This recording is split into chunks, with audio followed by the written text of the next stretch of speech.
Danny Koker turned Kustoms into a Las Vegas legend. But behind the cameras, something wasn't right.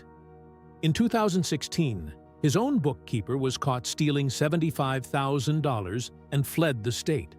Then came 2019, when leaked audio exposed that most of the client reactions weren't even real. By 2020, Danny's wife filed for separation, calling herself a TV widow.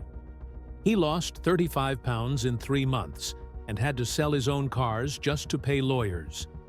The shop was losing millions, lawsuits piled up, and one day in 2021, the show just ended. No goodbye, no explanation. Today, we're uncovering what really happened off camera. Danny Koker was born on January 5, 1964, in Cleveland, Ohio, during a time when the country was still shaken by the assassination of President John F. Kennedy just a few weeks earlier. His father, Daniel Nicholas Koker Sr., was a baritone singer with the Cathedral Quartet and also worked as an executive at Ford Motor Company. This dual life of music and machines would later shape everything about Danny's world. His mother, Mary, took care of the household, while his father moved between recording studios and auto plants, often in the same week. Danny's grandfather, Stanko Koker, had once fled Yugoslavia for a better life in America, settling in Cleveland and bringing along the values of hard work and resilience that would run deep in Danny's family line. Only 6 months after Danny was born, the family moved within Cleveland to be closer to better job prospects, tied to Ford's booming operations. It was 1964, and Ford had just sold over 2.4 million cars in a single year. Their Cleveland engine plant was churning out more than 200,000 engines annually. Danny's father was traveling frequently between Cleveland and Nashville, handling both car meetings and gospel concerts. That household wasn't ordinary. It was half garage, half studio, where Danny would hear engines rev and 4-part gospel harmonies back to back. When Danny turned 3 in 1967, his father gave him a pedal car. It wasn't just a toy. It was a mechanical experiment designed for a toddler. Danny would sit for hours taking it apart and putting it back together while humming along to rehearsals happening nearby. That same year, the Cathedral Quartet was performing in places like Carnegie Hall for audiences of nearly 3,000. Little Danny, sitting on a concrete garage floor with grease-stained hands and a humming mind, was soaking it all in. Later that same year, the family packed up and moved to Detroit. It was the heart of America's auto industry, producing more than 7.3 million vehicles annually. Danny's father got promoted at Ford and started working at the massive River Rouge complex. The family didn't just move for the job. They moved into a neighborhood where Ford engineers and managers lived, just walking distance from the plant. While Detroit hummed with factory noise and engine smoke, the Koker household stayed musical too. His father was now also appearing weekly on Rex Humbard's television ministry, reaching over 1.5 million viewers every week. Danny grew up in a house filled with gospel music. He had 5 siblings, Peter, Milford, Bess, Dottie, and Mary, and their father trained them all in harmony. By the time Danny was 8, he was performing live shows with his family. At 11, he stood on the stage of Carnegie Hall and sang before a packed hall of 2,800 people. Between 1967 and 1975, the family performed over 150 shows a year. They were constantly on the move, riding buses and staying in motels, all while Danny's father continued working his day job at Ford. It was an impossible routine, but they made it work. In 1972, when Danny was just 8, his father gave him something that would shape his life forever: a Honda CB350 motorcycle. It wasn't a gift for fun. It was a teaching tool. Every weekend, they would tear the bike apart in their garage, working on carburetors, timing valves, and wiring. By age 9, Danny could rebuild its transmission without any help. His dad, A former Green Beret from the 10th Special Forces Group brought military precision into every garage session. The CB350, with its 34-horsepower engine, became Danny's first classroom. In 1975, Danny stood once again at Carnegie Hall, this time with the full Koker family ensemble. His soprano voice reached notes that even experienced musicians found impressive.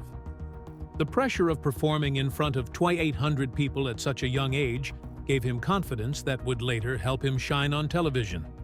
By 15, Danny was cutting classes and hanging around local hot rod shops. He saved $847 from odd jobs and bought a rusty 1965 Mustang Shell from a junkyard on 8 Mile Road. No engine, no seats, just bones. For the next 18 months, he worked afternoons and weekends collecting parts from junkyards. An engine from a 66 Fairlane, a transmission from a Cougar, and seats from a Torino. His father wasn't thrilled about the missed school, but that changed when Danny finished the build.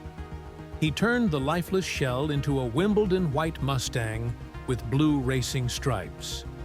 It became his first real car and proof that he could bring something dead back to life. In 1979, everything changed. Ford was in crisis. That year alone, the company laid off 140,000 workers. Danny's father, who had spent more than 12 years there, was forced to take a demotion, losing $8,400 in salary. With 5 kids still at home, the family was in trouble. Danny stepped up. He started buying broken motorcycles for as little as $50, fixing them in the garage, and selling them for hundreds in profit. His first flip was a 1974 Honda CB125 that he bought for $89 and sold for $650. The lesson was clear: skills could pay the bills. By the time Danny graduated high school in 1981, he had already made over $12,000 from bike builds. He had customized more than 10 motorcycles for local bikers. These weren't simple repairs. He stretched frames, painted flame jobs, and built custom tanks. One of his biggest builds, a 1978 Harley-Davidson Sportster, sold for $3,200. He was also still singing at local churches with his family, earning extra money from gospel performances. He didn't just have talent, he had two. In 1982, Danny dropped out of community college. He decided he'd rather work with his hands than sit in a classroom. He began an apprenticeship at a Detroit chopper shop, learning how to weld frames and airbrush paint. He bought a 1947 Harley for $500, restored it, and sold it for $2,000. That bike became his first real success as an independent builder. The next year, Danny formed a band with high school friends. They played Led Zeppelin covers in Detroit bars, earning $50 a night. But this wasn't just for fun.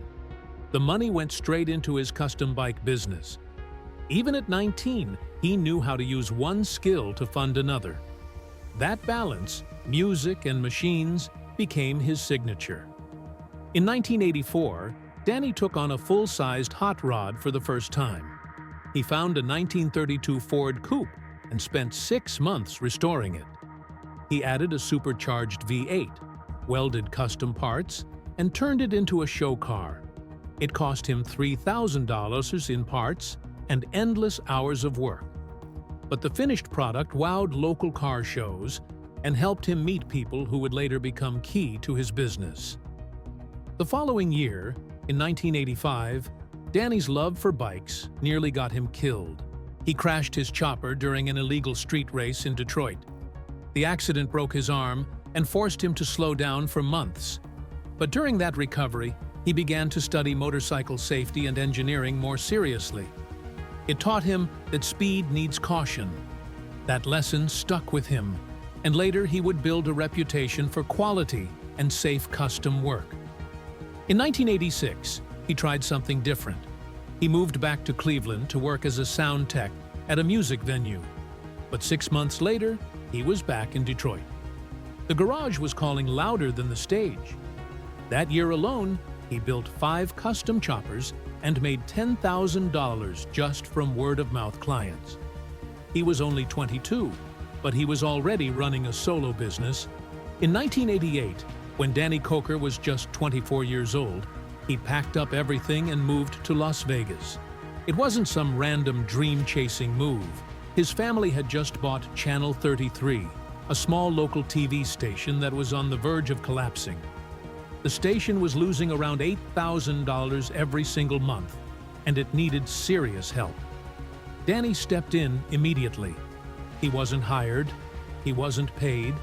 He became the guy behind the scenes, pulling 12-hour shifts, doing whatever needed to be done. His background in Detroit's music scene helped a lot. He knew his way around sound systems, lighting setups, and production gear. Within 6 months, he had already cut the station's costs by 30%, just by doing things himself instead of calling in contractors. That unpaid hustle turned out to be the foundation of everything that came later.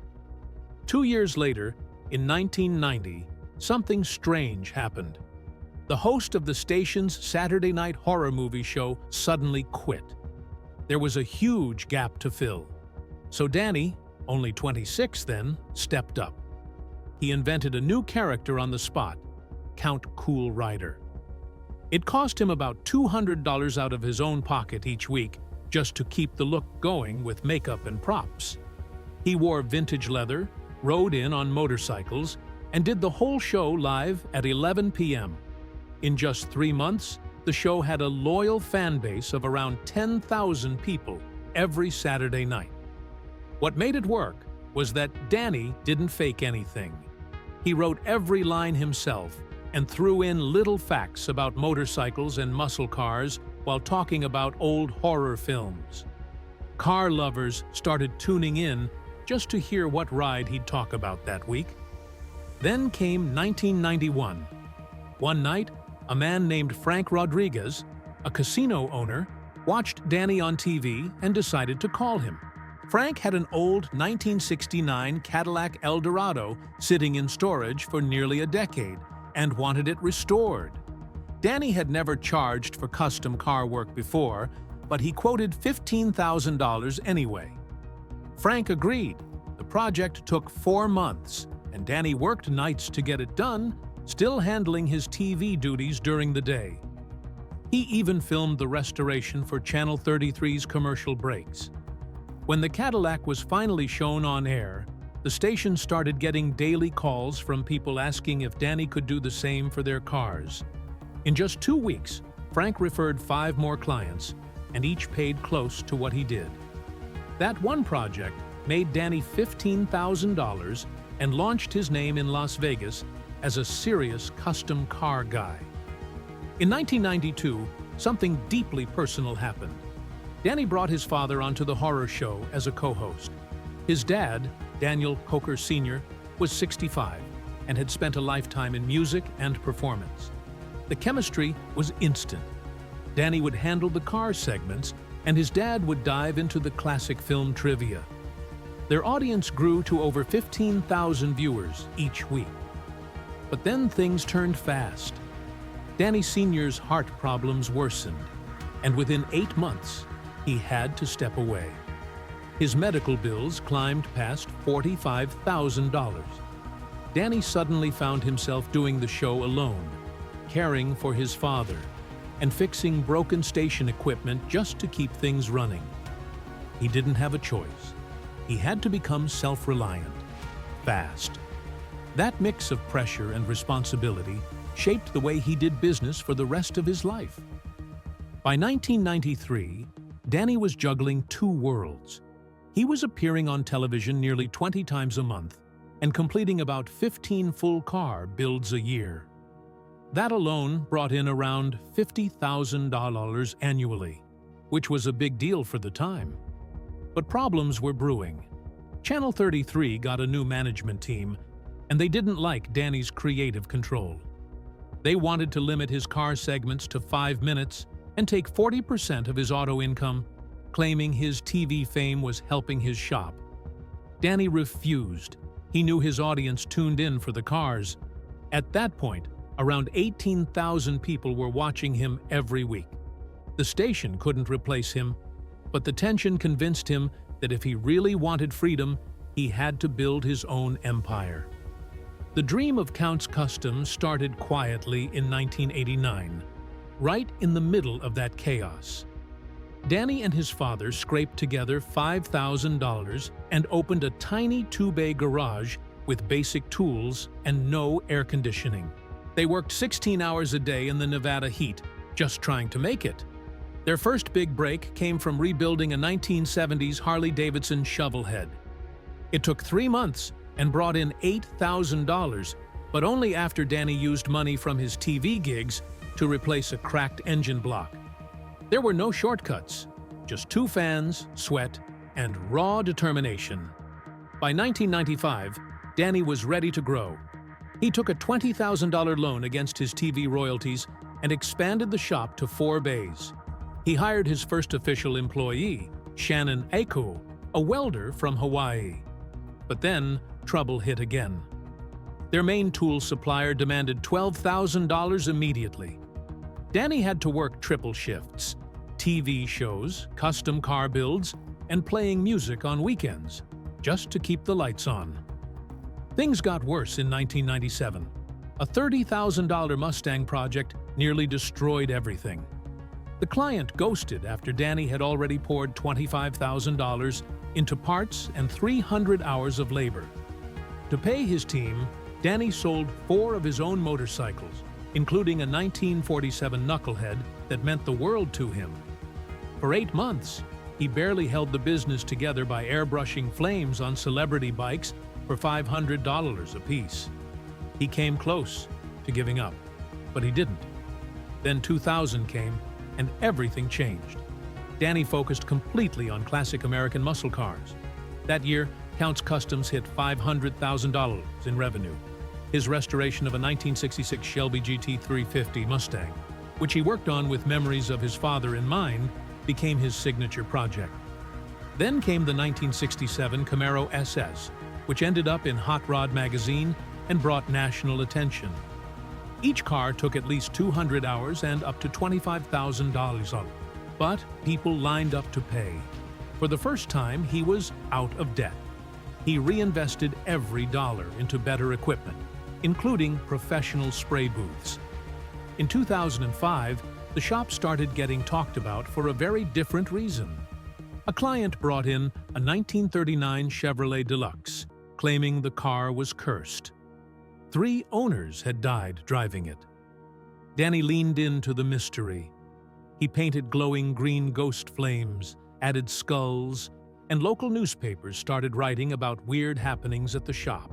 Tools disappearing, radios turning on by themselves, workers feeling cold around the car. It worked. People lined up to see the haunted Chevy. That one build brought in 200 walk-in customers and cost $35,000 to complete. It turned the shop into a destination, not just a garage. Around 2002, something unexpected happened. Danny accidentally formed a band during a jam night at his own rock bar, Count's Vamped. He got up on stage with 5 guys, and something clicked. They became Count's 77, a name that honored the glory days of 1977 rock. Danny's gospel background from childhood met the blues rock of the other members, and fans could feel the energy. By 2006, he invested $10,000 from his car business to record their first album. It was a huge gamble, but it paid off. Songs like Soul Transfusion packed his club with over 1,000 fans a night. In 2008, everything nearly fell apart. Drummer Paul DeCibio quit mid-tour over creative disagreements, right as the band was building serious traction. It took a packed Vegas show and a lot of negotiating to bring him back. That show became a legend among fans.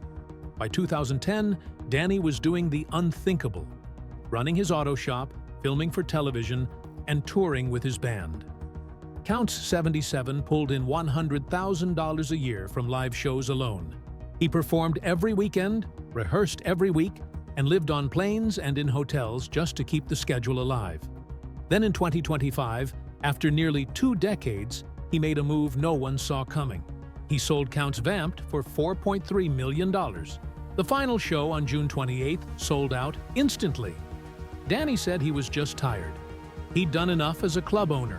He wanted to focus on everything else.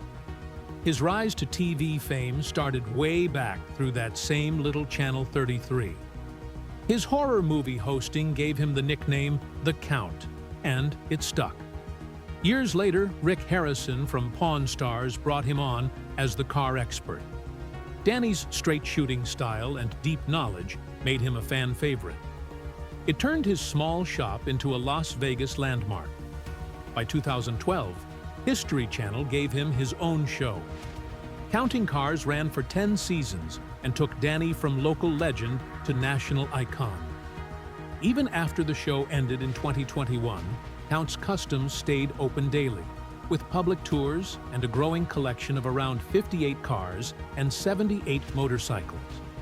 The crown jewel remains his 1966 Ford Mustang GT350, the one his dad bought for him when he was just 9 years old. Danny still says that's the one car he'll never sell. Danny's money habits weren't exactly careful either. He followed passion, not spreadsheets. And that led to serious problems. One of the worst ones was in Season 3, where he tried to build the ultimate 1976 FMC motorhome for his band. Kevin guessed it would cost about $50,000. But things spiraled. Danny ended up selling one of his own cars and throwing in $40,000 of personal money just to finish it. Then there was that time he underbid 2 customer jobs by $30,000 because of hidden rust. One was a Plymouth Roadrunner convertible, the other a Dodge Coronet Super Bee. Those mistakes strained his relationship with the crew, drained the budget, and put the show's schedule at risk. He had to flip cars fast just to make up for the losses and keep filming on track. By 2017 and 2018, the show hit its peak. Season 7 and 8 episodes were consistently pulling 2.5 million viewers. One episode, where Danny negotiated hard for a rare WW Willys Jeep, went viral and blew up on social media. That episode alone sent a wave of new attention to the shop. Counts Kustoms turned into a major Las Vegas tourist stop, pulling in over 50,000 visitors a year by 2018. With merch and tours, that brought in about $5 million a year. Danny leaned into it by opening up a free museum tour daily from 10 a.m. to 4 p.m., where people could see his car collection and maybe bump into the crew.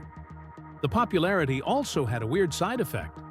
In 2015, Las Vegas police reported a 37% spike in classic car thefts, and they believed it was because of the show. People were now targeting the exact cars they saw on screen. Then came 2020. Danny wanted to try something different. He brought his hard rock band, Counts 77, into the show and started performing live music during car reveals. He also owned a rock club called Counts Vamped, which had become the main hub for rock in Las Vegas. But just when things were taking that turn, COVID hit. Filming stopped in March 2020. They tried to shift to online tours and remote content, but it wasn't the same. The charm of the show was in the in-person shop chaos and real-time negotiations, and without that, ratings dropped. That slowdown, combined with rising competition from other car shows, ended the series after 15 seasons and 153 episodes in December 2021. Back in 2014, there was already trouble brewing. A couple named Jeanette and Paul Hertz sued Counts Kustoms for $50,000 after a restoration deal for a 1967 Mustang went wrong. They were promised a specific build and even told the car would appear on the show. But after paying the full amount, they found out the car wasn't even the one they ordered. The shop admitted the mistake and agreed to refund them, but never did. So the couple took them to court. That lawsuit dragged on for 2 years. Then in 2016, things got worse. Joseph Frontiera, the shop's bookkeeper, was caught stealing over $75,000 from the business. He used company money to buy a Land Rover and airline tickets, and even created fake signature stamps of Danny and Kevin to authorize payments. He also forgot to pay the company's taxes, which led to $18,000 in IRS penalties. Turns out, he had a history of embezzlement from a Florida company, which the staffing agency never disclosed. A warrant was issued, but he fled back to Florida. The legal costs from that alone were crushing. In 2019, another scandal hit.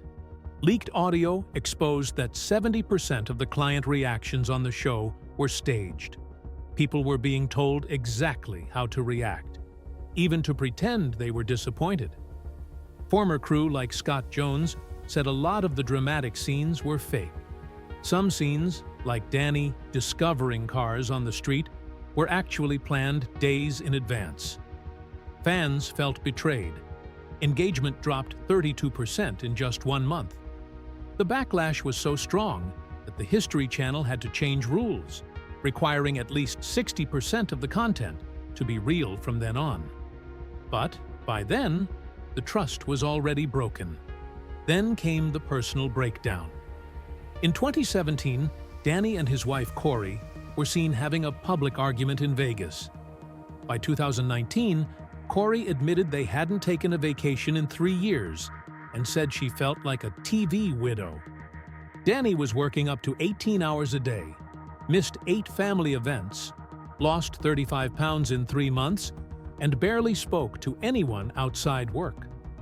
In 2020, Corey filed for separation, and Kevin said Danny had become completely isolated. Things hit rock bottom when Danny locked himself in his trailer after an argument with Corey while filming. By 2021, the empire was falling apart. Legal fees from 5 separate lawsuits added up to $1.2 million. Danny had to sell 3 of his own cars to pay lawyers. The shop was losing $4.8 million a year because Danny kept turning down jobs due to filming.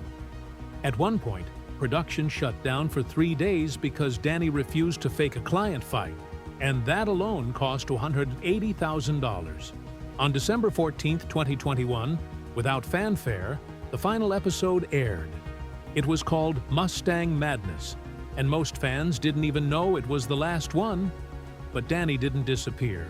In 2022, he reopened the museum and turned Kustoms into a steady business again. Now it runs daily from 10 a.m. to 4 p.m. and brings in money through VIP tours, merch, and custom work. They still complete about 20 major builds a year. He also brought Counts 77 back to life in 2023. They released a new single in 2025 and sold out Red Rocks Amphitheater with 9,000 fans. Their world tour kicked off in Tokyo with a crowd of 50,000 and continued across major events, keeping Danny's music dream alive. But it wasn't all stage lights and muscle cars. In 2022, Danny faced a severe health crisis. He lost 35 pounds in 3 months from stress. But by 2024, he'd bounced back, gained over 50 pounds, started eating right, exercising, and healing mentally. He became an ambassador for Camp Freedom, helping raise over $100,000 for disabled veterans and first responders. He began organizing car rallies and events to honor his late father, who served as a Green Beret. In 2025, Danny and Corey reconciled. After everything, they were still standing. They ran Counts Vamped full force until June 2025, hosting around 100 live acts per year. But after 16 years, the venue closed on June 28th, with Counts 77 playing the final show. Despite death rumors swirling online, Danny kept showing up, posting updates, meeting fans. As of now, he's worth around $13 million, with income from the custom shop, museum, band, tattoo company, and more.